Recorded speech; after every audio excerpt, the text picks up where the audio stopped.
প্রিয় দর্শক, আসসালামু আলাইকুম। সবাইকে আমন্ত্রণ জানাচ্ছি মাই টিভির 50 মিনিটস আয়োজনে। সপ্তাহে 2 দিন শনি ও রবিবার এই অনুষ্ঠানটি নিয়ে উপস্থিত হয়ে আমরা আপনাদের সামনে পুরো অনুষ্ঠান জুড়ে আমি এস এম তানভীর থাকবো আপনাদের সাথে।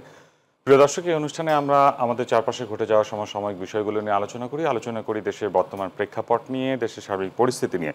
আজকের আলোচনার কেন্দ্রবিন্দু রেখেছি আমরা সংযমের শিক্ষা। যেহেতু রমজান মাস শুরু হয়েছে, আলোচনা রাখতে চাই রমজান কেন্দ্রিক। আলোচনার জন্য আজ আমাদের স্টুডিওতে দুজন অতিথি উপস্থিত আছেন। প্রথমেই পরিচয় করে দেব আপনাদের সাথে। আমার বাঁ পাশে আছেন ডক্টর মোহাম্মদ আব্দুল মজিদ, সাবেক চেয়ারম্যান জাতীয় রাজস্ব বোর্ড এনবিআর। এরপরেই আছেন মাওলানা মুতাসিম বিল্লাহ মাক্কি, প্রিন্সিপাল নিব্রাস ইন্টারন্যাশনাল মাদ্রাসা। আসসালামু আলাইকুম ওয়া রাহমাতুল্লাহি ওয়া বারাকাতুহু। আপনাদের দুজনকেই মাই টিভির স্টুডিওতে স্বাগত। শুরু করতেছি আলোচনা। আজকে আমাদের প্রথম রোজা সম্পন্ন করলাম আমরা। রমজান মাস উপলক্ষে বলা হচ্ছে রমজান মাস সংযমের মাস। মাওলানা মুতাসিম বিল্লাহ মাক্কি, আপনাকে দিয়ে শুরু করতে চাই। সংযম বলতে ইসলামে কি বোঝানো হয়েছে আসলে? আহমাদুল্লাহ হামদাশ শাকিরিন ওয়া উসাল্লি ওয়া উসাল্লিমু আলা নবিয়িল আমিন ওয়া আলা আলিহি আত-তাইয়িবিন ওয়াত-তাহিরিন ওয়া সাহবিহি আজমাইন ওয়া বা'দ। অজস্র মহিমায় উদ্ভাসিত, অগণিত গুণে গুণান্বিত, অসংখ্য বরকতে পরিপূর্ণ একটি মাস হচ্ছে শাহরুর রমাদান। আলোচ্য বিষয় হচ্ছে সংযম বলতে আমরা কি বুঝি। সংযম হচ্ছে নিজেকে সংবরণ করা, নিজের প্রবৃত্তি বলছে এটা করা দরকার, কিন্তু একটি কারণে আমি সেটা করছি না, সেটা হচ্ছে আমার মহান রবের ভয়ে, আল্লাহ ভীতি। যদি আমরা রমজানের একটি লক্ষ্য বলে থাকি, উদ্দেশ্য বলে থাকি, আল্লাহর ভীতির অর্জনের মাধ্যমে অন্তরকে পবিত্র করাই হচ্ছে রমজানের মূল উদ্দেশ্য। সে জায়গায় সংযমটা হচ্ছে আমার মন চাচ্ছে, আমার করা দরকার, প্রবৃত্তি বলছে এটা করা প্রয়োজন, কিন্তু আমি একটি সত্তার কারণে, মহান রবের কারণে, আমার স্রষ্টার নির্দেশনার কারণে আমি নিজেকে সেই জায়গা থেকে সংযত রাখা, সংবরণ করে রাখা, নিয়ন্ত্রণ করে রাখা, এটাকে আমরা ইসলামিক দৃষ্টিকোণ থেকে সংযম বলতে পারি। সংযমের সাথে যে কথাটুকু আমি একটু যোগ করতে চাই সেটা হলো পবিত্রতম মাস শাহরুর রমাদান। আপনি যেটা শুরুতেই বলেছেন, আজকে একটি রমজান আমাদের কাছ থেকে ইতিমধ্যে চলে গেল। এই রমজান মাসটি আল্লাহ রাব্বুল আলামিনের কাছে অত্যন্ত গুরুত্বপূর্ণ একটি মাস। মুমিনদের জন্যে, ইমানদারদের জন্যে এটা হলো এবাদতের ভরা মৌসুম, বসন্তের মাস। ইচ্ছা করলে আমরা সেখান থেকে এমন কিছু বিষয় সেখানে আছে যেখান থেকে আমরা কুড়িয়ে নেবার সুযোগ আমাদের জন্য রয়েছে।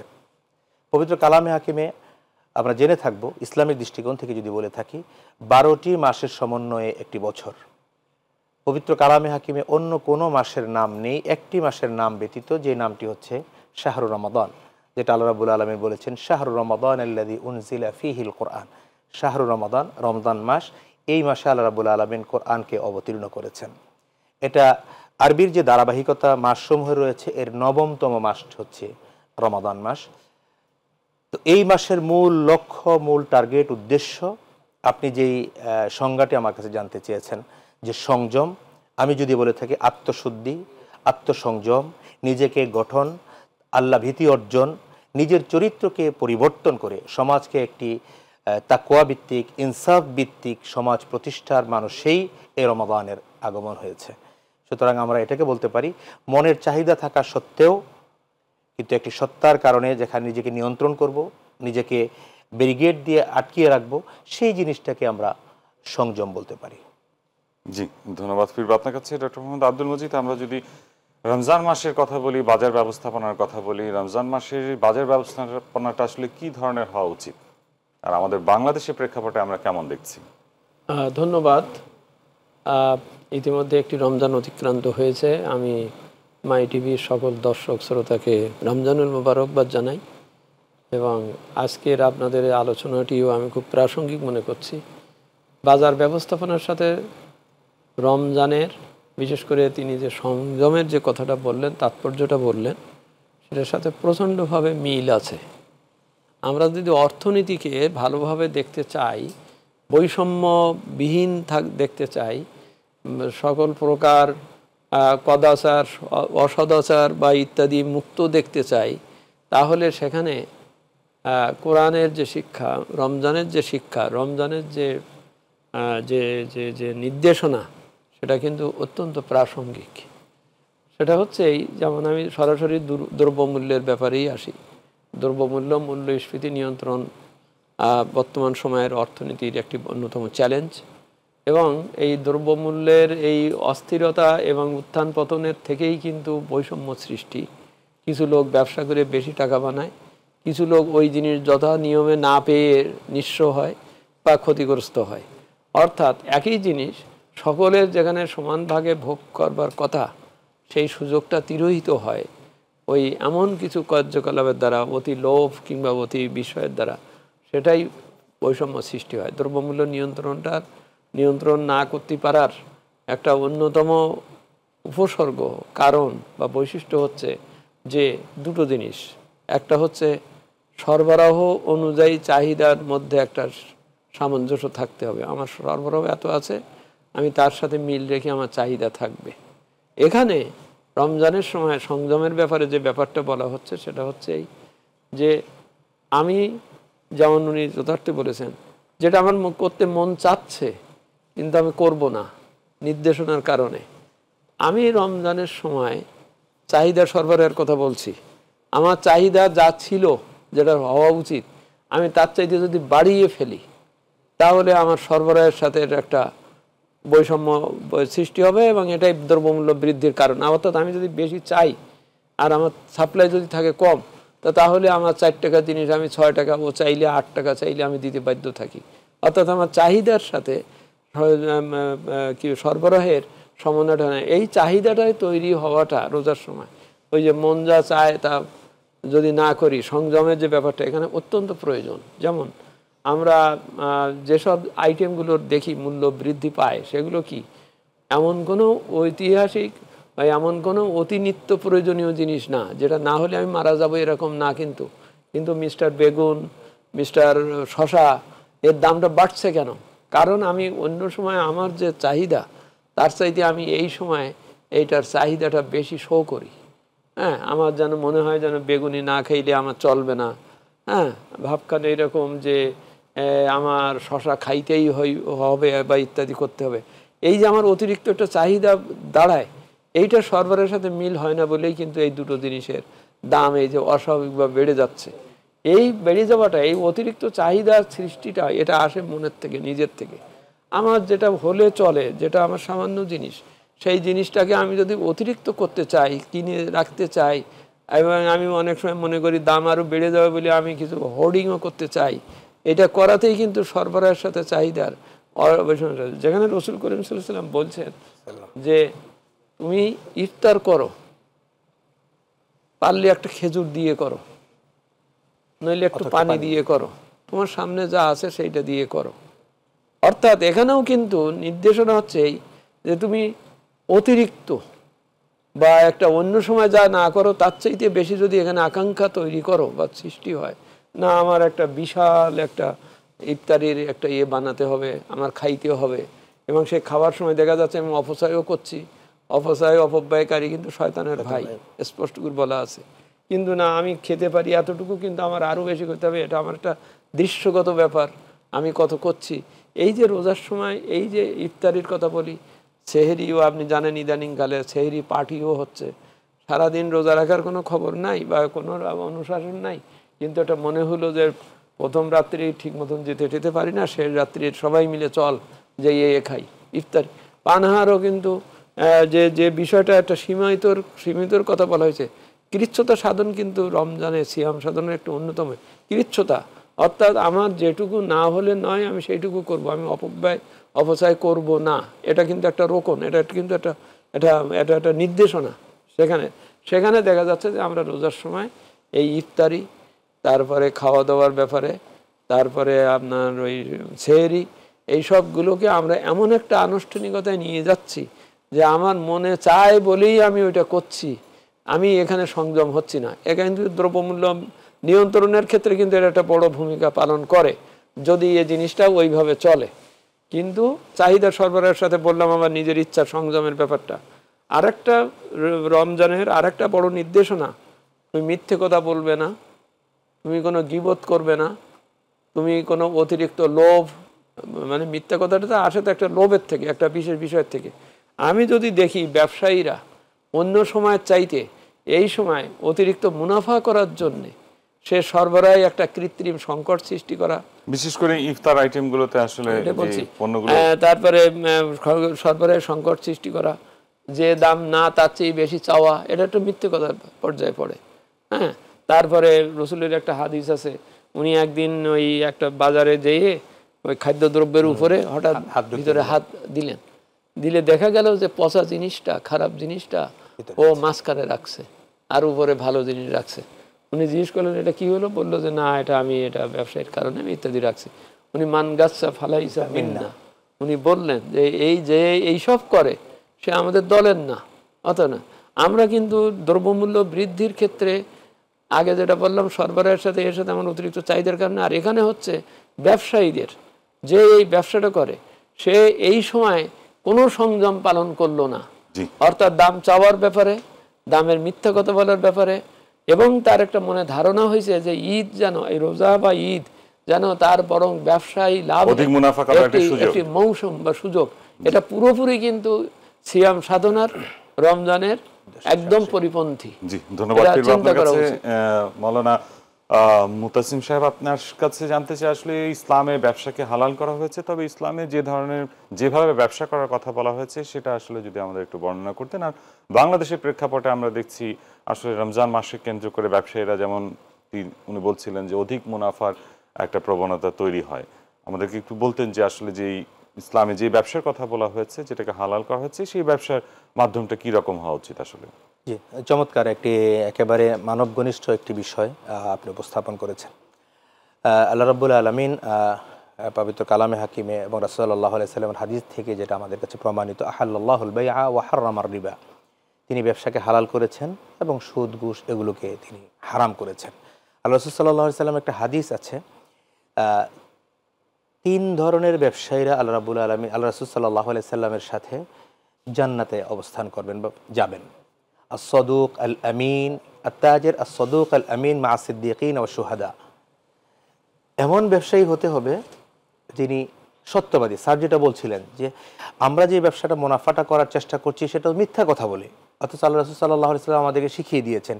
তিনি ব্যবসার পণ্যের মধ্যে হাত ঢুকিয়ে দিয়ে দেখেছেন যে উপরেরটার মধ্যে এবং নিচেরটার মধ্যে বেশ বড় ধরনের একটি তফাৎ রয়েছে, যেটা বলা হয়েছে নাহান আনিল বাই আল গারার, মানে যেটা অস্পষ্ট এমন কিছু ব্যবসা করার নির্দেশনা ইসলাম আমাদেরকে দেয়নি। সদুক আল আমিন, এবং আমানতদার হতে হবে, সদুক হইতে হবে, সত্যবাদী হতে হবে।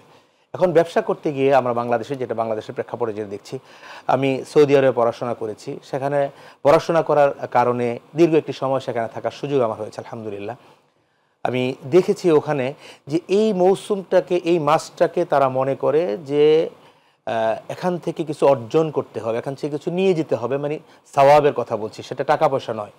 কিন্তু আমাদের দেশে যেটা মনে হয়েছে যে আমরা এই মাসটাকে মনে করছি, যারা ব্যবসায়ী তারা মনে করছি এই মাসটা হচ্ছে আমার অর্থ উপার্জনের একটা অন্যতম, বছরের দুটি মৌসুম যদি থেকে থাকে বা তিনটি মৌসুম যদি থেকে থাকে, এর অন্যতম একটি মৌসুম হচ্ছে রমাদান মাসের শেষ দশক বা রমাদান মাস। আবার যদি মনে করে থাকি আমরা রোজা যারা রাখছি, তারা মনে করছি যে এই সময়টা হচ্ছে আমার সারা 3 মাসে যত ভালো খাবার আমরা খাইনি, এই 1 মাসের মধ্যে আমার পুরো খাবারটাকে আমার খেতে হবে। একে প্র্যাকটিক্যাল যদি বলে থাকি, গতকালকের যদি পর্যালোচনা করি, আমি সহ আপনারা সবাই বা যারা দর্শক শ্রোতা শুনছেন সবাই দেখব যে গতকালকে সবাই আলাদা করে বাজার করেছেন। এমন একজন লোক পাওয়া যাবে না যে আজকের দিনের জন্য আলাদা করে বাজার করতে হয়েছে। বাংলাদেশে কালচারটা এমন দাঁড়িয়েছে। প্রশ্ন হচ্ছে কেন? তাহলে কি রমজানকে আমরা খাওয়া দাওয়ার মৌসুম হিসেবে গ্রহণ করছি?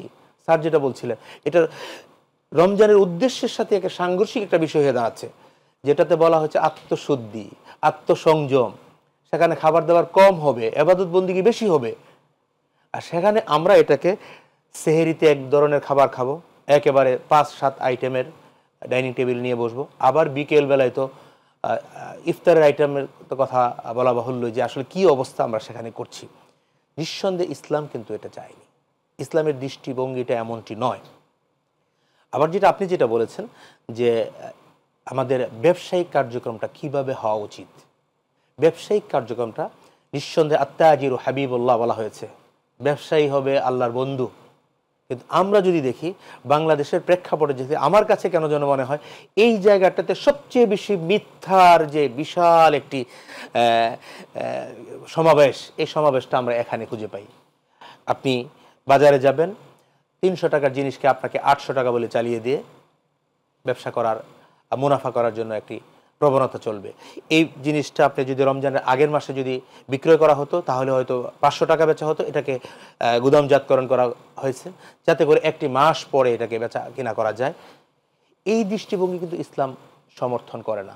এবং রাষ্ট্রীয়ভাবে যদি দেখে থাকি, যে আমি বিভিন্ন ইসলামিক রাষ্ট্রগুলোতে রাসূলের যুগ থেকে যদি পর্যালোচনা করি, বা এখনও গোটা বিশ্বে যে ইসলামী রাষ্ট্র পুরোপুরি ইসলামী রাষ্ট্র তো বলার সুযোগটা নেই, তারপরে যতটুকু নমুনাগুলো আছে সেখান থেকে রাষ্ট্রীয়ভাবে কিন্তু কিছু পৃষ্ঠপোষকতা করা হয়। যেমন আপনি দ্রব্যমূল্যের ঊর্ধ্বগতি হতে পারে, এটাকে নিয়ন্ত্রণ করবার জন্য যে রাষ্ট্রীয় ব্যবস্থাপনা, সেই ব্যবস্থাপনায় হাত দেওয়া উচিত। আমি দেখেছি, স্যারও যাওয়ার সুযোগ হয়েছে, অনেকেই আমরা গিয়েছি বাইতুল্লাহতে, যারা আমরা রোজার সময় আমরা যদি গিয়ে থাকি, সেখানে ইফতার করানোর কি চমৎকার যে একটা প্রবণতা মানুষের মধ্যে, সুবহানাল্লাহ। যদি আপনি মসজিদে নববীতে অবস্থান করেন, অথবা বাইতুল্লাহতে অবস্থান করেন, অথবা যদি সৌদি আরবের কোথায়, কেন যেন মনে হচ্ছে যে খাবানোর মতো লোক, ইফতার করানোর মতো লোক আমার কাছে অস্পষ্ট, মানে আমি করাতে পারছি না। এটা করাতে পারলে আমার জন্য বিশাল একটি সওয়াবের অংশীদারিত্ব আমি হতে পারতাম। এই ধরনের প্রবণতাটা আমরা কেন যেন খুঁজে পাচ্ছি না। বরং আপনি এ মাসে একটি বোনাস পাবেন, এই বোনাসটা আপনার কাছ থেকে কিভাবে কেড়ে নেওয়া যাবে, এই প্রবণতাটা আমাদের মধ্যে কাজ করে। আপনি যে একটি বছর অর্জন করেছেন, টাকাটাকে জমিয়েছেন, এই টাকাটাকে কিভাবে এক মাসের মধ্যে আপনার কাছ থেকে পকেট থেকে আমার পকেটে নিয়ে আসার কি প্রবণতা করা যায়, কি কৌশল করা যায়, এই কৌশলটা আমাদের মধ্যে খুব বেশি কাজ করে।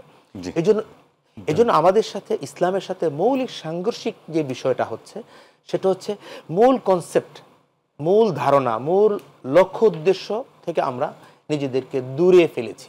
আমরা যেন কেন যেন একটা মনে হচ্ছে এটা একটা আনুষ্ঠানিকতা মাত্র। রমজান মাস একটা আনুষ্ঠানিকতার নাম। আমরা নামাজ পড়ব, নামাজে আজকে যাবেন, 2 দিন নামাজে দেখবেন পুরো মসজিদ ভর্তি হয়েছে, কিন্তু তৃতীয় দিন, চতুর্থ দিন, আর মাঝ দশক তো হচ্ছে, মাঝের যে দশকটা, প্রথম দশক বা শেষের দশক বলবে হয়তো লাইলাতুল কদর এখানে একটি রয়েছে, কিন্তু মাঝের দশকে মসজিদে মুসল্লি পাওয়াটা দুরূহ হয়ে যায়। কিন্তু দেখবেন যে রোজা রাখার কথা বলে যে আমরা সবাই যেভাবে ইফতার ক্রয় করছি, একটু পরেই বা আগামীকালকে সকালে, আগামীকালকে ইফতার ক্রয়ের আগ মুহূর্তে যদি আমরা যাই, বাজারগুলোতে দেখা যাবে যেই জিনিসের দাম 200 টাকা, সেটাকে 500 টাকা করে দিলেও আমরা হয়তো বাস্তবিক প্রয়োজন হয়তো কিনেও নিয়ে আসছি। এটা ইসলামের সাথে সাংঘর্ষিক একটা বিষয়, আমাদের নিয়ন্ত্রণ করা দরকার। যেটা শিরোনাম বলেছেন যে আত্মসংযম, আত্মশুদ্ধি, আল্লাহ ভীতি, লাআল্লাকুম তাত্তাকুন, আল্লাহ ভীতি অর্জনের জন্য কুতিবা আলাইকুমুস সিয়াম কামা কুতিবা আলাল লাযিনা মিন ক্বাবলিকুম লাআল্লাকুম তাত্তাকুন, যাতে করে খোদা ভীতি অর্জন করা যায়, এটার কোনো লক্ষণ কিন্তু আমরা দেখতে পাচ্ছি না। খোদাভীতি অর্জনের কোনো লক্ষণ আমরা খুঁজে পাচ্ছি না। স্যারও বলেছেন, আমি একেবারে শতভাগ স্যারের বক্তব্যের সাথে একমত। বাজার ব্যবস্থা থেকে শুরু করে চতুর্দিকে সকল দিক থেকে যদি আমরা খোদাভীতি, আমরা যদি মনে করি আমরা যেমন আসসাওমু লি ওয়া আনা আজজিবি, আল্লাহ রাসূল সাল্লাল্লাহু আলাইহি সাল্লামের হাদিসে কুদসি আল্লাহ বলেছেন যে এই রোজাটা আমারই জন্যে এবং এর প্রতিদানটা আমিই দিব। আমি যদি লুকিয়ে ওয়াশরুমে গিয়ে পানি পান করে ফেলি, কেউ কিন্তু দেখছে না, কিন্তু আমি পানি পান করছি না কি জন্য? একটা অদৃশ্য আল্লাহ ভীতির কারণে। ঠিক তেমনি ভাবে যদি আমরা এটা কাজটা করতে পারি, সেটা হয়তো সার্থক হবে। জাযাকুমুল্লাহ। ধন্যবাদ ডক্টর মোহাম্মদ আব্দুল মজিদ। আপনাকে দিয়ে শুরু করতে চাই। আসলে আমরা যদি বাংলাদেশের প্রেক্ষাপটে ইফতারের বাজার নিয়ে কথা বলি, আসলে ইফতারের যে আয়োজন, বিশাল আয়োজন আমরা দেখি, এই আয়োজনটা আসলে একদিকে যেমন দ্রব্যমূল্য বৃদ্ধি পাচ্ছে, সেদিকে আরেকদিকে কিন্তু কিছু মানুষের ক্রয় ক্ষমতার বাইরেও চলে গেছে অনেক পণ্য। এক শ্রেণীর লোক ইফতার করছে অনেক ভালোভাবে, বিশালভাবে আয়োজন করে, এক শ্রেণীর মানুষ কিন্তু ইফতার থেকে বঞ্চিতও হয়। আমরা যদি বিদেশের প্রেক্ষাপটে আলোচনা করি, যেমনটি মাওলানা সাহেব বলছিলেন, আসলে যে সেখানে আপনি ইফতার করাবেন এমন মানুষ খুঁজে পাওয়া যাচ্ছে না। নিশ্চয়ই সরকারও সে ধরনের পদক্ষেপ নিয়ে থাকেন। বাংলাদেশের প্রেক্ষাপটে আমরা সেই ধরনের কোনো পদক্ষেপ আসলে দেখছি না। সরকারের তরফ থেকে কি ধরনের পদক্ষেপ নেওয়া উচিত আসলে এই সমতা, রমজান মাসে ইফতার কেন্দ্রিক, সেহরি কেন্দ্রিক বা মানুষের জীবনযাত্রায় সমতা আনার ক্ষেত্রে?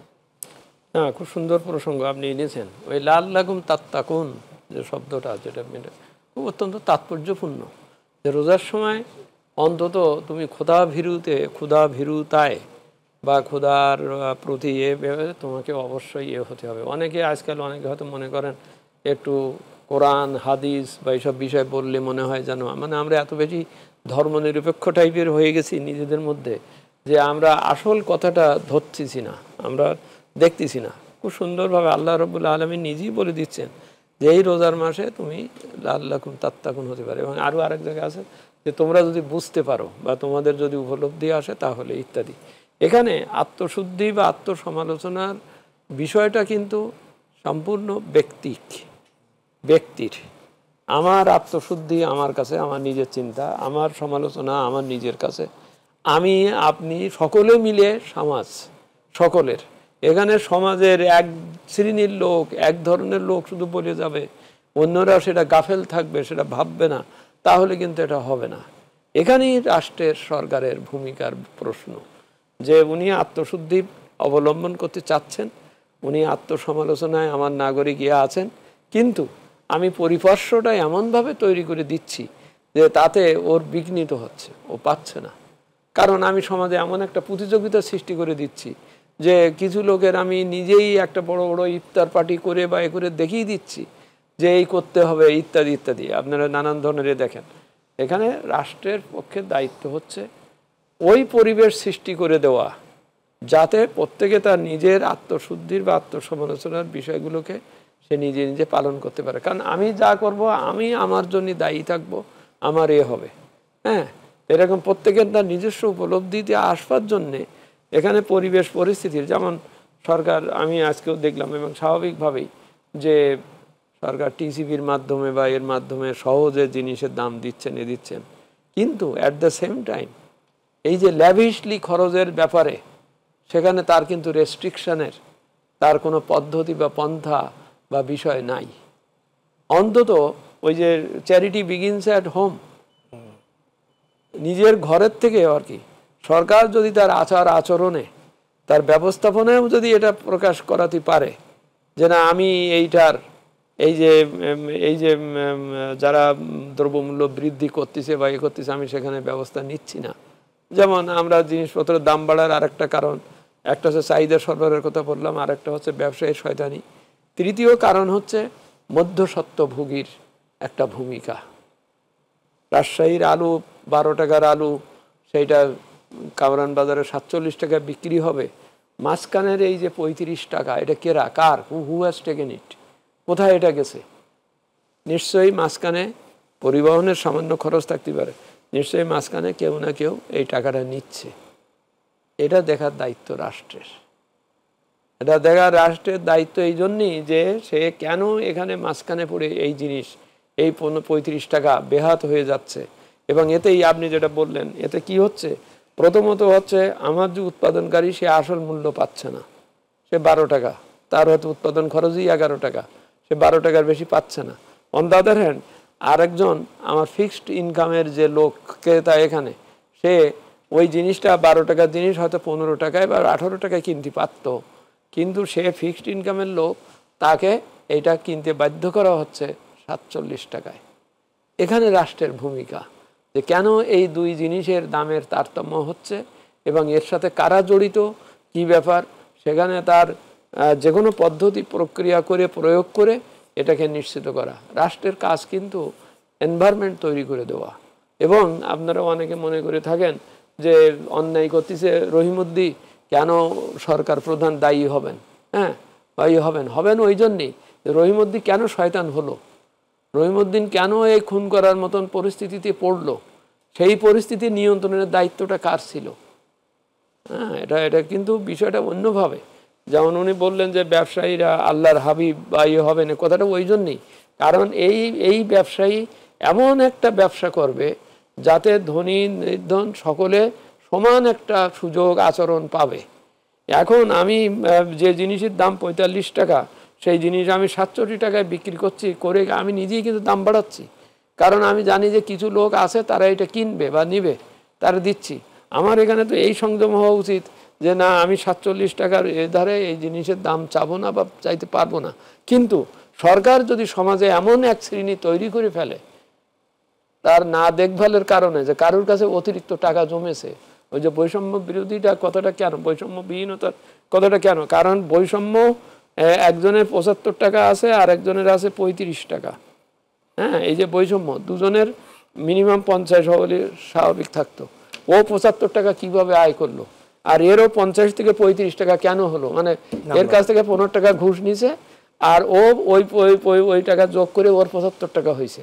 হয়ে সে এখন নানানভাবে সমাজে নানান ধরনের সৃষ্টি করছে। এ কোনো একটা আন্দোলন করতে পারতেছে না, এ কোনো একটা কথা বলতে পারতেছে না, সে ওই পয়সা দিয়ে এসে ওর পথ মারিয়ে দিচ্ছে, সে ওই পয়সা দিয়ে অস্ত্র কিনে ওকে গুলি করতেছে, হ্যাঁ, সে ওকে বাধা দিচ্ছে।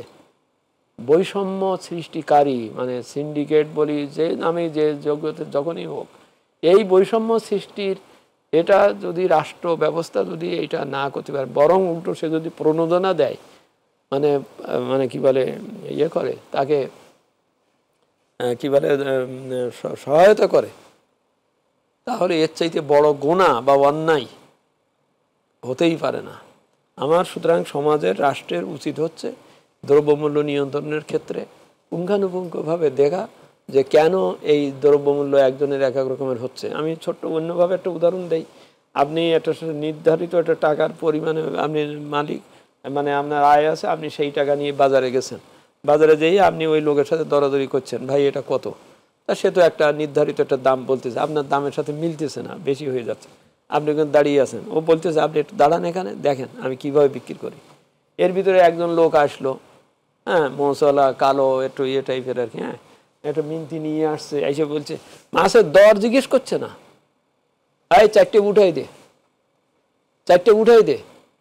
তা দেওয়ার পরে কত লাগবে, উনি কিন্তু আর একটু ইচ্ছা করে দর বেশি বলেছে, সেটাও দিয়ে দিল, কড়কড়িয়ে টাকার নোট দিয়ে দিল। ওর পকেটে কড়কড়িয়ে নোটটা কেন আসলো, কিভাবে আসলো, সে ওরে দিয়ে দিল। দেওয়ার পরে চলে যাওয়ার পরে তখন এই লোক জিজ্ঞেস করছে, ফিক্সড ইনকাম লোক, বলছে ভাই আপনি আমার কাছেই চাইলেন 3000 টাকা দাম, আর ওনার কাছে দেখি 4500 টাকা, 4000 টাকা চাইলেন এবং নিয়েও গেল। বলে আমি যদি 5000ও চাইতাম তো ও দিত। তো তার মানে ওর পাওয়ার প্যারিটিতে এমন হয়েছে যে সে 5000 টাকা দিয়ে নিতে পারবে। ও 5000 টাকা নেওয়াতেই আমি 3000 টাকার ফিক্সড ইনকামের লোক, আমি এই ইলিশ মাছ আর পাইলাম না বা এটা কিনতে পারলাম না। এই বৈষম্য, এই অসামঞ্জস্যতা, এখানেই রাষ্ট্রের দায়িত্ব যে সে ওইটা নিশ্চিত করবে। আমাদের কনস্টিটিউশনে পরিষ্কার লেখাও আছে যে 20-2 ধারায়, কনস্টিটিউশনের মৌলিক অধিকার মৌলিক দায়িত্বের চ্যাপ্টারে ওখানে লেখা আছে 20-2 ধারায়, রাষ্ট্র এমন ব্যবস্থা নিশ্চিত করবে যে কেউ যেন অনুপার্জিত অর্থ ব্যবহার না করতে পারে। জি, ধন্যবাদ। ফিরবো আপনার কাছে মাওলানা। সুতরাং সেইটা দেখলেই কিন্তু আপনার অনেক বৈষম্যের ব্যাপার কিন্তু ক্লিয়ার হয়ে যায়। রাষ্ট্র কেন প্যাট্রোনেজ করবে? জি, ধন্যবাদ। আবারও ফিরবো আপনার কাছে মাওলানা মুতাসিম বিল্লাহ। আমরা বুঝছি রমজান সংযমের মাস, আত্মশুদ্ধির মাস। আসলে এই আত্মশুদ্ধি ঘটানোর জন্য আমরা রমজানে কি কি করণীয়, কি কি করতে পারি, কি করতে পারবো না, আসলে ইসলামের বিধান কি রয়েছে? ধন্যবাদ আপনাকে। এটা তো অত্যন্ত ব্যাপক একটি বিষয়, অল্প সময়ে এটাকে সামারাইজ করা খুব কঠিন একটি বিষয়। আমি 2-4টি বিষয়ে যেগুলো একেবারে মৌলিকভাবে আমাদের করণীয় সেটা আমরা বলতে পারি। যদি 1 নম্বরে বলে থাকি যে করণীয়টা কি হতে পারে, রমজানের মূল কাজটি হচ্ছে সিয়াম পালন করা। অনেকে আমরা দেখব 2 দিন হয়তো রোজা রাখবো, পরে হয়তো রাখবো না, কিন্তু পুরো একটি মাস রোজা রাখাটাই এটা আমাদের উপর মুসলিম হিসেবে আমাদের আল্লাহ রাব্বুল আলামিন আমাদের উপর ফরজ করেছেন। এটা ছেড়ে দেবার কোনো সুযোগ এখানে নাই, যদি দুটো কারণ ব্যতীত, যদি অসুস্থ হয় অথবা যদি সে মুসাফির অবস্থায় থাকে, এই দুটো কারণে, অথবা অপ্রাপ্তবয়স্ক বা যদি সুস্থ মস্তিষ্ক না হয়ে থাকে, বাকি কোনো অবস্থায় আমার ছেড়ে দেওয়ার কোনো সুযোগ নেই। দ্বিতীয়ত যে কথাটাকে এখানে আমরা নিতে পারি যে করণীয় দিতে, সালাতুত তারাবিহ, এখানে বলা হয়েছে লাইলাতুল কিয়ামুল লাইল বলা হয়ে থাকে। কিয়ামুল লাইলটা হচ্ছে রাতের দাঁড়ানো, আরবি শব্দ এটা। রাতে দাঁড়ানোটা 2টা পার্টে বিভক্ত। একটি পার্ট হচ্ছে সালাতুত তারাবিহ, যেটা এটাকে আমরা করতে পারি। আবার আরেকটি পার্ট হচ্ছে যে শেষ রাত্রিতে তাহাজ্জুদের নামাজ পড়াকেও আমরা এটা সালাতুল কিয়াম বলতে পারি। বিশেষ করে মসজিদে হারামে বা মসজিদে নববীতে শেষ দশকে 2 বারে নামাজ হয়ে থাকে, তারাবির নামাজ হয়ে থাকে। আবার একটা বা দুটোর পর থেকে আরেকটি সালাতুল কিয়াম হয়ে থাকে, যেটাকে তাহাজ্জুদের নামাজ আমরা বলতে পারি। আর তাহাজ্জুদের নামাজটা আল্লাহ রাব্বুল আলামিনের কাছে খুবই প্রিয়, কারণ এটাকে আপনার কেউ দেখছে না, আপনি একা পড়ছেন, একেবারে নিজের পরিমণ্ডলের মধ্যে পড়ছেন, আপনি কতটুকু প্রিয়? একটা অন্যতম উপায়, সহজ শক্তি হচ্ছে ওই তাহাজ্জুদের নামাজ পড়া। আপনি আমাকে দেখবার জন্য, যেমন মসজিদে মানুষ গিয়ে দেখানোর প্রবণতাটা থাকতে পারে যে আমাকে সবাই নামাজি বলবে, 5 ওয়াক্ত নামাজে আসছে, কিন্তু তাহাজ্জুদের মধ্যে কিন্তু এটা নেই, বা রোজার মধ্যেও কিন্তু এটা নেই। আপনি কি সিয়াম পালন করছেন কি করছেন না, রোজা পালন করছেন কি করছেন না, এটা কিন্তু আপনার চেহারা দেখে বা মুখমণ্ডল দেখে বুঝবার কোনো সুযোগ নেই। আমি হয়তো এখান থেকে বেরিয়ে যাচ্ছি, দোকান থেকে পানি পান করছি অথবা খাবার গ্রহণ করছি, সুযোগ আছে আমার। এই জন্য এই দুটার গুরুত্বটা অনেক বেশি, যেহেতু একেবারে নীরবে নিবৃতে আল্লাহর কাছে রোনাজারি করা, আহাজারি করা, চোখের পানি ফেলা, এটা খুবই বেশি জরুরি, এটা আমরা করতে পারি। এরপর আমাদের দেশে আরেকটা ভুল প্রবণতা আছে, এটাকে আমি একটু সংশোধন করাতে চাই এভাবে, যে আমরা কেউ কেউ মনে করি রাতে 1টার পর থেকে সেহরি করলে হয়ে যাবে, ঘুম আসছে ঠিক আছে আর উঠবো না, একবারে আমরা সেহরি করে ঘুমিয়ে যাই। এটা কিন্তু রাসূলের সুন্নত নাই। রাসূলের সুন্নাত হচ্ছে একেবারে শেষ লগ্নে, যখন শেষ হয়ে যাবে, সেহরির সময়টা শেষ হয়ে যাবে, এর আগ মুহূর্তে আপনার জানা থাকবে কতক্ষণ সময়, সেভাবে আপনি গ্রহণ করবেন। আবার ইফতার গ্রহণের ক্ষেত্রেও এই ধরনের একটি প্রবণতা আছে যে আরেকটু অপেক্ষা করি, আর 3 মিনিট অপেক্ষা করি, আর 3টা মসজিদ থেকে আজান শুনি। আপনি যখন হয়েছেন, আপনার গড়িতে দেখছেন, আপনি সেটা করবার সুযোগ আপনার আছে। বাংলাদেশের প্রেক্ষাপটে আজানটা হয়ে থাকে 3 মিনিট সময় কি ধরে নিয়ে করেন, আমরা সেটা বলছি না আগে করে ফেলুন, কিন্তু এটাকে কেউ কেউ বেশি তাকওয়াকে দেখাতে গিয়ে বলে যে আর একটু পরে করতে চাই আমরা, এটা রাসূলের সুন্নতের খেলাফ। বরং এটা হচ্ছে রাসূল যেভাবে করেছেন, যেভাবে বলেছেন, সেভাবে আমাদেরকে করতে হবে। ইফতারের ক্ষেত্রে বলেছেন এটাকে তাড়াতাড়ি করতে হবে, তাড়াতাড়ি মানে অক্ত হওয়ার আগে তো সুযোগই নেই, অক্ত হয়ে যাওয়ার সাথে সাথে। অনেকে বলে তুমি একটু করো, আমি একটু দেখছি, আমি একটু দেখি, এটা নয়। আবার সেহরির ক্ষেত্রে বলা হয়েছে, এটা আমাদের দেশে একটা বড় ধরনের ভুল প্রচলন। আরেকটি ভুল প্রচলন আছে আমাদের মধ্যে, 27 তারিখকে আমরা লাইলাতুল কদর হিসেবে ওই একটা দিনকে মনে করি, অথচ এটা যদিও কেউ কেউ বলেছেন, কিন্তু 5টি দিবসকে যদি নেওয়া হয়, 5টি রজনীকে যদি নেওয়া হয়, তাহাররু লাইলাতুল কদরে ফিল ভিত্রিল আওয়াখির মিন রমাদান, রমজানের শেষ দশকে লাইলাতুল কদর, এটা মোটামুটি নিশ্চিত। এটা মোটামুটি নিশ্চিত রাসূল সাল্লাল্লাহু আলাইহি সাল্লামের হাদিস দ্বারা। কিন্তু 27 তারিখটাকে একেবারে ফিক্সড করে ফেলা, এটা আমাদের মধ্যে একটা প্রবণতা চলছে। যে আমি সম্মানিত দর্শক শ্রোতা মণ্ডলীকে আহ্বান করব, অনুরোধ করব যে আমরা এই শেষ দশকটাকে খুব ইবাদত বন্দিগির মধ্যে যদি কাটাই, তাহলে আমরা লাইলাতুল কদরটা আমরা পেতে পারি। আপনি বলছিলেন যে কি আর কি আমরা করতে পারি। আমি আমার প্রথম দিকে একটা কথা বলেছি যে আপনি একটি রোজা পালন করছেন, ইফতার করছেন, যে সওয়াবটা, এই সওয়াবের সমপরিমাণ আরেকটু সওয়াব কিন্তু আপনি নিতে পারেন আরেকজনকে ইফতার করিয়ে, সেটা সুযোগ আছে। আমরা যেটা করে থাকি, আমাদের সমাজ যেটা প্রচলনটা আছে, যে যে যতটুকু বড় লোক বা আমার স্ট্যাটাস অনুযায়ী আমি সেই পর্যন্ত যাই, কিন্তু আমার যে গৃহী, আমার যে কাজ করছে বাসায় অথবা ড্রাইভার, তাদেরকে কিন্তু আমরা সেভাবে করাচ্ছি না, অথবা আমার বাসার সিকিউরিটি গার্ড, তাদেরকে সেই মূল্যটা আমরা করছি না। তাদেরকে যদি আমরা করাতে পারি, এটা আমাদের জন্য, স্যার যে বলেছিলেন, এটাও কিন্তু একটা বৈষম্য। আল্লাহ রাসূল সাল্লাল্লাহু আলাইহি সাল্লামের সেবক ছিলেন যায়েদ, তিনি জীবনে একটি দিনের জন্য রাসূল সাল্লাল্লাহু আলাইহি সাল্লামের কালো মুখ, মলিন মুখ দেখেন নাই। অথচ আমরা যারা সমাজের অবস্থানরত, তাদের ভালো মুখটা আমাদের কর্মচারী কর্মকর্তা টোটাল দেখে ওঠে না। এটাও কিন্তু আমাদের এই যে বৈষম্যহীন, এটাও তো একটা বৈষম্যের শিকার। ওরাও তো বৈষম্য, ওরাও তো মানুষ। আল্লাহ রাব্বুল আলামিন আমাকে হয়তো অর্থবিত্ত দিয়েছে, আপনাকে হয়তো দেয়নি, অথবা আপনাকে দিয়েছে আমাকে দেয়নি, এটা তার দোষ বলার কোনো সুযোগ নেই। এজন্য সে যাতে সুন্দরভাবে, আমি যদি তাকে ইফতারটা করাতে পারি, সেহরিটা করাতে পারি, একেবারে সেম আমি যা করেছি, যদি আমরা এমন একটা প্রচলন করাতে পারি যে আমি যেই টেবিলে বসে করব, সেই টেবিলে তাকে করাবো। আমি অনেক লোকের সম্পর্কে জানা আছে যারা এই কাজটা করেন আলহামদুলিল্লাহ, এবং অনেককেই দেখেছি, বড় বড় অনেক পর্যায়ে, ভালো পর্যায়ের লোক, যারা বিভিন্ন অনুষ্ঠানে যখন যাবেন, নিজের জন্য যখন খাচ্ছেন, সাথে সাথে জিজ্ঞেস করেন আমার ড্রাইভারের জন্য কি কিছু হয়েছে। এটা তো তার দায়িত্বের মধ্যে পড়ে। এজন্য আমাদের যারা গৃহের কাজগুলো করে থাকেন, সিকিউরিটি কাজ করে থাকেন, ড্রাইভারের কাজ করে থাকেন, বাসার সহায়তা করে থাকেন, এদেরকে আমরা এই নামে না ডেকে যদি তাদেরকে ইফতারটা করাতে পারি, সুহুরটা করাতে পারি, আমি কিন্তু ওনার যে সওয়াবটা হলো, এই সওয়াবটা আমরা পেতে পারি। যদি আমাদের সুযোগ থাকে, শেষ দশকে আমরা ইতিকাফ করতে পারি, আমাদের যদি সুযোগ থাকে, যদি অর্থবিত্ত আল্লাহ দিয়ে থাকেন, আমরা ওমরা করতে পারি। রমজানে যদি একটা ওমরা করা হয়, আল্লাহ রাব্বুল আলামিন বলেছে এটা আমার সাথে হজ করার সমান।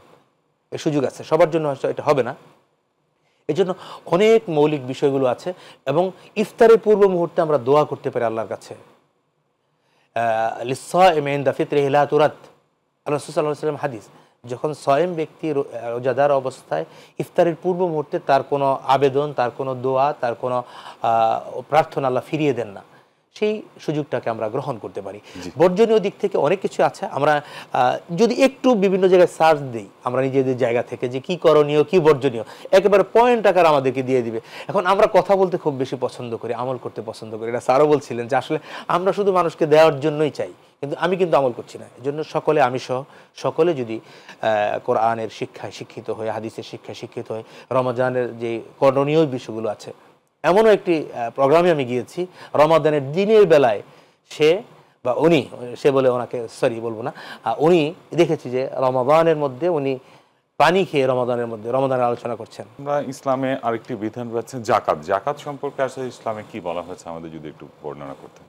ধন্যবাদ, খুব সুন্দর প্রসঙ্গ। সরকারের তরফ থেকে আসলে জাকাত বোর্ড দেখেছি আমরা, তাদের যে ব্যবস্থাপনা সেটাও, সেখানে কি ধরনের পদক্ষেপ তারা নিয়েছেন, কি নেওয়া উচিত একটু আমাদের বর্ণনা করতেন। না, খুব সুন্দর আপনি প্রসঙ্গটি এনেছেন। সেটা হচ্ছে এই রমজান মাসের সাথে এই জাকাত প্রদানেরও কিন্তু একটা বিশেষ সম্পর্ক আছে। জাকাত সারা বছর দেওয়া যায়, এটা ঠিক আছে, কিন্তু বলা হয়েছে যে রমজান মাসে দিলে ওই যে একটা জিনিস আপনি ভালো জিনিস করলে 10 গুণ সওয়াব বেশি পান, যেটার আছে সেইটার থেকেই সাধারণত রমজান মাসে জাকাত দেওয়ার ব্যাপারটা খুব গুরুত্বপূর্ণ মনে করা হয়েছে। এটাও একটা কারণ যে রমজানের পরে যে ঈদ উদযাপিত হবে সেখানে যেন ধনী দরিদ্র সকলে মোটামুটি একটা সক্ষম অবস্থায় পালন করতে পারে, সেই জন্য রোজার সময় জাকাত দেওয়ার ব্যাপারটাই আছে। এবং বহু কাল থেকেই রোজা 1 রোজা টু 1 রোজা তো আপনার ওই জাকাতের হিসেব কষার ব্যাপারটা আছে। এর কারণে এই জন্যেই যে জাকাত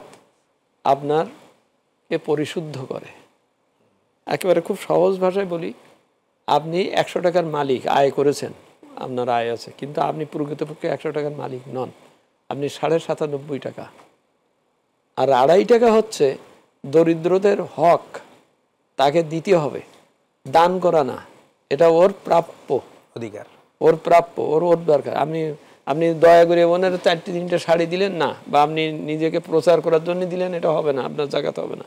আপনার জাকাত হচ্ছে যে আল্লাহ বলেছেন তোমার এই 97.5 টাকা হচ্ছে তোমার, আর বাকি 2.5 টাকা হচ্ছে অন্যের, দরিদ্রের হক আছে ধনী সম্পদের উপরে, এবং ওইটা দিতে হবে। এবং সেই দেওয়ার মৌসুম হচ্ছে একমাত্র এই একটা অন্যতম মৌসুম হচ্ছে এই রোজার সময়। কারণ ওই 2.5 টাকা যদি আমি দেই তাহলে আমার 97.5 টাকা আয়টা পরিশুদ্ধ হয়।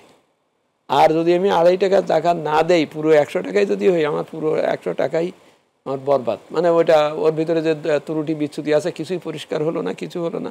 তাহলে আমাদের আধুনিক আয়কর আইনেও তাই, আপনাকে অপ্রদর্শিত অর্থ প্রদর্শন করতে বলা হয় কেন?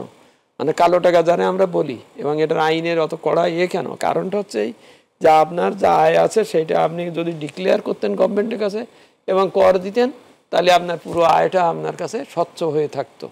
কিন্তু আপনি কার ফাঁকি দিলেন, মানে ফাঁকি দেওয়ার জন্য আপনি ওইটাকে ডিক্লেয়ার করলেন না, দিলেন না, তখন আপনার ওই পুরো টাকাটাই কালো টাকা, এবং এর জন্য জেল জরিমানা নানান ধরনের শাস্তির বিধান আছে। এখানেও তাই, আপনি 100 টাকা থেকে 97.5 টাকা আপনার কাছে থাকবে, 2.5 টাকা আপনি অন্যরা দেবেন, তাহলেই আপনার এই 97.5 টাকাটা পরিশুদ্ধ হলো আর কি। এবং জাকাত শব্দের 3টা পারিভাষিক অর্থ আছে। একটা পারিভাষিক অর্থ হচ্ছে যে পরিষ্কার পরিচ্ছন্ন করে দেয়, সাফ করে দেয়। এই যে আমার 97.5 টাকা, মানে 100 টাকার মধ্যে 97.5 টাকা একদম হালাল হয়ে যায়, মানে ক্লিয়ার হয়ে যায় যদি আমি ওই 2.5 টাকা দেই, জাকাত দেই পরিভাষণ। আর একটা হচ্ছে জাকাত শব্দের অর্থ, আর একটা হচ্ছে যে আপনাকে বৃদ্ধি ঘটায়, সম্পদ বৃদ্ধি ঘটায় জাকাত। হ্যাঁ, কেন? যে আমি দেখা গেছে এই পর্যন্ত খুব স্পষ্টভাবেই যে 97.5 টাকা যার আছে এবং যে 2.5 টাকা সবসময় জাকাত দিয়েছে, সে কিন্তু কোনোদিন দরিদ্র হয় না, এবং তার কিন্তু বহুত কল্যাণ। সে ওই 97.5 টাকার উপরেই তার বহু উদাহরণ আছে, এবং খুব স্পষ্ট আল্লাহ নিজেই তো তার বিধান বলে দিচ্ছেন আর কি। হ্যাঁ, ওই 2.5 টাকা দেওয়াতে তৃতীয় হচ্ছে যে একটা সমবেদনা প্রকাশ, প্রকাশ যে ও দরিদ্র, ওর দেওয়া দরকার, দিলেই ও আমার সাথে হবে। একদিন ও যদি দরিদ্র না থাকে তাহলে আমিও সমাজে ভালোভাবে বাস করতে পারবো। একজন আর মানে ইয়ে হয়ে নষ্ট হয়ে যাবে, মজলুম হয়ে যাবে এবং সে এ করতে থাকবে, আর আমি এদিকে ভালো অট্টালিকায় থাকবো, এটা থাকা যাবে না, এটা হবে না। রসুলের একটা হাদিসে আছে, তোমার এখান থেকে এই ধারে 70 ঘর, এই ধারে 70 ঘর, দেখো কেমন আছে। তুমি যদি তাদের কথা না চিন্তা করো বা না ভাবো, তোমার ভাবনায় যদি সেটা না আসে, তুমি হোয়াট এভার ইউ আর, তোমার এইটা যথার্থ হলো না আর কি।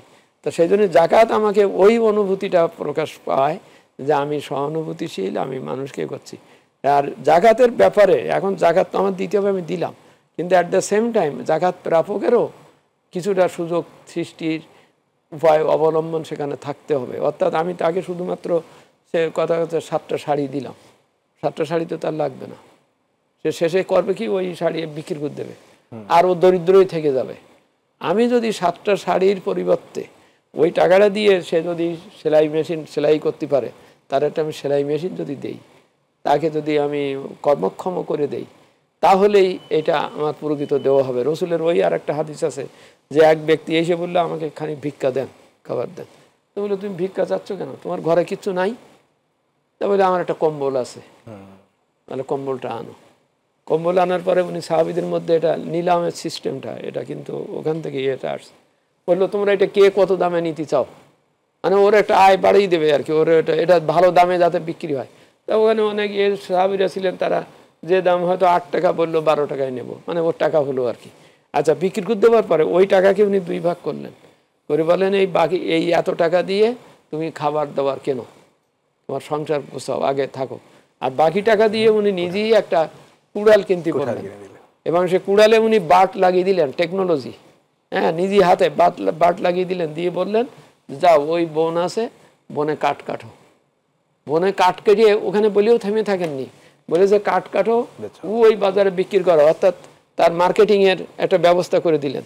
দিয়ে আবার বললেন প্রতি সপ্তাহে সপ্তাহে আমার কাছে এসে রিপোর্ট করবা, অর্থাৎ তুমি এইটা যে পাচ্ছ কিনা, হচ্ছে কিনা, কিছু হচ্ছে কিনা, অর্থাৎ মনিটরিং, তদারকি। বাংলাদেশের জাকাতের যা আছে নানানভাবে স্টাডি করে আমাদের দেখা গেছে প্রায় 1 লক্ষ কোটি টাকা জাকাত এবল অ্যামাউন্ট আছে আমাদের অর্থনীতিতে। হ্যাঁ, আমরা যে সবাই এই এফডিআর এটা ওটা সব হিসেব করে একটা স্টাডি করে, খুব আন্তর্জাতিক সম্পন্ন স্টাডি করে দেখা গেছে প্রায় 1 লক্ষ কোটি টাকা মানুষের জাকাত দেওয়ার মতন টাকা আছে।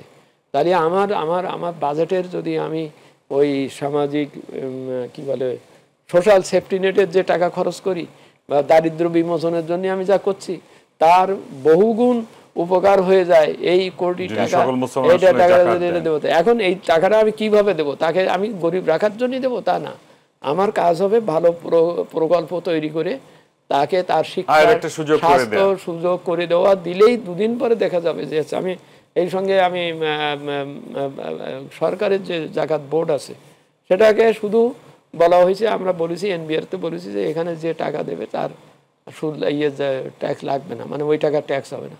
এই লোভ দেখিয়েও এইটা দিয়েও জাকাত বোর্ডে কিন্তু টাকা খুব বেশি জমা হচ্ছে না, কারণ ওই মানুষের আস্থা আসে নাই। তো ওই টাকা নিয়ে উনি কি করছেন, সেটা কি সেইভাবে ভালো প্রকল্প বানাচ্ছেন কিনা, ওই উপকার হচ্ছে কিনা, বলো তো ওই টাকা তো সরাসরি সরকারের সেফটি নেট এতে চলে যাওয়া উচিত ছিল, যে ওইটা দিয়ে সরকার তার সেফটি নেট এ করুক, তুলে ধরলে কিন্তু তখন জিনিসটা ঠিক হয়। আমি এর সাথে বলছি যে সেন্টার ফর জাকাত ম্যানেজমেন্ট নামে একটা প্রতিষ্ঠান আজকে 16 বছর 17 বছর চলছে, সরকারের কাছ থেকে অনুমতি রেজিস্ট্রেশন নিয়ে কাজ হচ্ছে, অন্যদের কাছ থেকে জাকাত যারা দেন তাদের কাছে জাকাত নিয়ে নিজেরা নানান ধরনের ওই যে জীবন জীবিকা, তার শিক্ষা, স্বাস্থ্য, জাকাত প্রাপকের সবার না, জাকাত প্রাপকের একটা ধরেন একটা গ্রামে আমি 500 ফ্যামিলি দেখলাম যারা অতি দরিদ্র জাকাত প্রাপক, তাদেরকে ওই রসুলের ওই অনুযায়ী ওই রকম একটা হিসেব করে টাকা দিয়ে বললাম, গ্রুপ করে দিয়ে বললাম, আমরা বলি আর কি বলছি যে তাদের বললাম এই ক্লাস্টার করে দিলাম, তোমার এই টাকা তোমারই দিয়ে দিলাম, কারণ জাকাত কিন্তু আমাকে নিঃশর্তভাবে দিতে হবে। It is very totally different from micro credit. Micro credit তো ওকে আমি ঋণ দিচ্ছি এবং ফেরত নিচ্ছি এবং ওরে সুদ নিচ্ছি, ভয় হচ্ছে। আর এখানে হচ্ছে কি পুরো টাকা তোমার, স্বার্থ ত্যাগ করে তার একটা কর্মসংস্থানের ব্যবস্থা তোমাকে দিয়ে দিলাম, এখন এইটা দিয়ে তুমি ওই জীবিকা করো, কাজ করো, ব্যবসা বাণিজ্য করো, করে যে টাকা হবে সেই টাকা দিয়ে তুমি খাবার দাবারের জন্য করো, আর কিছু টাকা আবার তুমি ওখানে জমা দেওয়া হয়। এটা কিন্তু ব্যাংকে টাকা দেওয়া হয়, ওর কাছে ব্যক্তির দেওয়া হয় না, ওই ব্যাংকে আবার জমা দেওয়া। এই করে করে দেখা গেছে একটা প্রকল্পে আমাদের আপনারা জানেন যে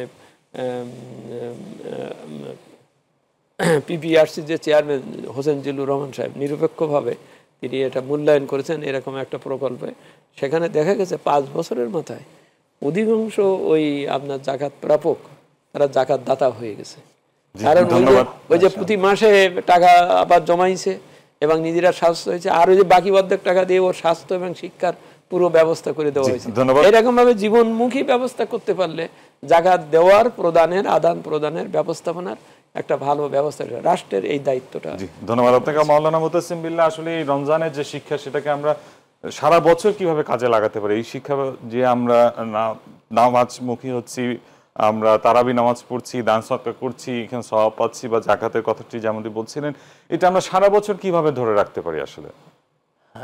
এটা তো মূল বিষয়টা হচ্ছে সারা বছর ধরে রাখার জন্য এই একটি মাস হলো পাইলট প্রকল্প। এটা চলবে হচ্ছে 12-11টি মাস, 11টি মাস।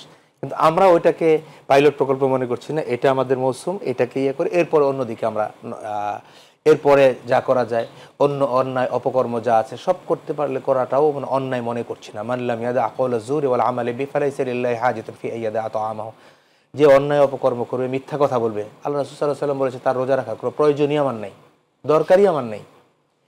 এই জন্য আমরা যেটা মনে করতে চাই বা বলতে চাই সেটা হলো এই রমজান মাস হচ্ছে আমাদের জন্য একটা পাইলট প্রকল্প, বা আমরা এটাকে একটি প্রস্তুতিমূলক মাস হিসাবে দেখে সারাটি বছর বাকি 11টি মাস আমরা এটাকে যদি বাস্তবায়ন করতে পারি, এর শিক্ষাটা আত্মশুদ্ধিটা তো শুধু 1 মাসের জন্য নয়, আত্মসংযমটা শুধুমাত্র 1 মাসের জন্য নয়। যিনি আত্মসংযমে পারদর্শী হয়ে গেলেন, নিজের অভ্যাসে পরিণত করলেন, তার পুরো জীবনটাই তো পরবর্তীতে সে এটার উপর পরিচালনা করবে, এটাই স্বাভাবিকতা। সেই জায়গা থেকে যদি আমরা এই মাসটিকে গ্রহণ করে সারা বছর যদি আমরা নিজেদেরকে কোরআন সুন্নাহর আলোকে অন্যায় পথ থেকে বাঁচিয়ে রেখে ন্যায়ের পথে, সত্যের পথে নিজেদেরকে পরিচালিত করতে পারি, তাহলেই আমাদের এই রমজানের 1 মাস রোজা রাখা সার্থক হবে। রমজানে শুধু রোজা রাখবে, বাকি 11টি মাস নামাজ, রোজা, হজ, যাকাত যেগুলো সকল দিক থেকে দূরে থাকবে, তিনি জান্নাতে চলে যাবেন। বিষয়টি এত সহজ বলবার কোনো সুযোগ আছে বলে আমরা মনে করছি না, কোরআন সুন্নাহ আমাদেরকে এটা শিখায় নাই। সুতরাং এটা শিক্ষা, আমাদেরকে মূল শিক্ষাটাই হলো যে আমরা বাকি 12টি মাস এই মাসের আলোকে 12টি মাসকে আমরা পরিচালনা করব, এখান থেকে পরিকল্পনা গ্রহণ করব, এখানে 1 মাস প্র্যাকটিস করব, এই প্র্যাকটিসটা বাকি 11টি মাস আমরা পরিচালনা করে আবার ইমানটাকে নবায়ন করে নিব। বছরের শুরুতে গিয়ে রমজান মাস যদি ধরে থাকি, একটি স্টেশন থেকে আরেকটি স্টেশনে যাওয়ার যতটুকু ইঞ্জিনে যতটুকু অয়েল দরকার অথবা ডিজেল দরকার, ডিজেলটা নিয়ে কমলাপুর থেকে আমরা ক্যান্টনমেন্ট পর্যন্ত গেলাম, এই জায়গার যতটুকু প্রয়োজন আমরা রমজান মাস থেকে সেটা নেব, এবং রমজান মাসের নেয়ার পর ক্যান্টনমেন্ট পর্যন্ত যাওয়ার জন্য যতটুকু প্রয়োজন, যতটুকু রসদ দরকার, যতটুকু প্রয়োজনীয় দরকার, যেভাবে পরিচালনা করা দরকার সেভাবে আমরা পরিচালনা করব। আবার প্রয়োজন হলে আবার পরবর্তী রমজান মাস থেকে আবার নেব, তাহলে আমাদের জন্য সার্থক হবে, তাহলে আলোচনাও সার্থক হবে। তারা হলে রমজান মাস আসবে যাবে, আমরা আমাদের যে জায়গায় বৈষম্যের কথা বলতেই থাকবো, কিন্তু বৈষম্যহীন সমাজও আমরা প্রতিষ্ঠা করতে পারবো না। আমি সম্মানিত দর্শক শ্রোতা মণ্ডলীকে আহ্বান করব, রমজান মাস হচ্ছে আমাদের জন্য সোয়াব অর্জনের একটি ভরা মৌসুম, ভরা বসন্ত। এই বসন্তকে কাজে লাগাই, এই মাসকে আমরা ইবাদতের মাস হিসেবে গ্রহণ করি, সাথে সাথে বাকি 11টি মাসকে নিজের পরিবারের, নিজের সমাজের সকল দিক থেকে যদি পরিবর্তনের সুর নিয়ে আমরা এগোতে পারি, তাহলেই রমজান মাসের সার্থকতা হবে। জি, আপনাদের দুজনকে অসংখ্য ধন্যবাদ। আমরা অনুষ্ঠানে একবারই শেষ পর্যায়ে শেষ করছি আজকের অনুষ্ঠান। প্রিয় দর্শক, আমরা সম্পন্ন করলাম একটি রোজা, এই রমজান মাস সংযমের মাস। আলোচনা করছিলাম রমজানের গুরুত্ব, রমজান থেকে শিক্ষা নিয়ে যাতে আমরা বাকি বছর অতিবাহিত করতে পারি, একটি প্রকৃত মুসলমান হিসেবে নিজেকে প্রতিষ্ঠিত করতে পারি, সেই দায়িত্ব আমাদের, এবং আমরা সেভাবেই যেন আল্লাহর দেখানো পথে চলতে পারি, প্রকৃত মুসলমান হিসেবে নিজেকে প্রতিষ্ঠিত করতে পারি, সেই প্রত্যাশা রেখে শেষ করছি আজকের অনুষ্ঠান। এতক্ষণ সঙ্গে থাকার ধন্যবাদ সবাইকে।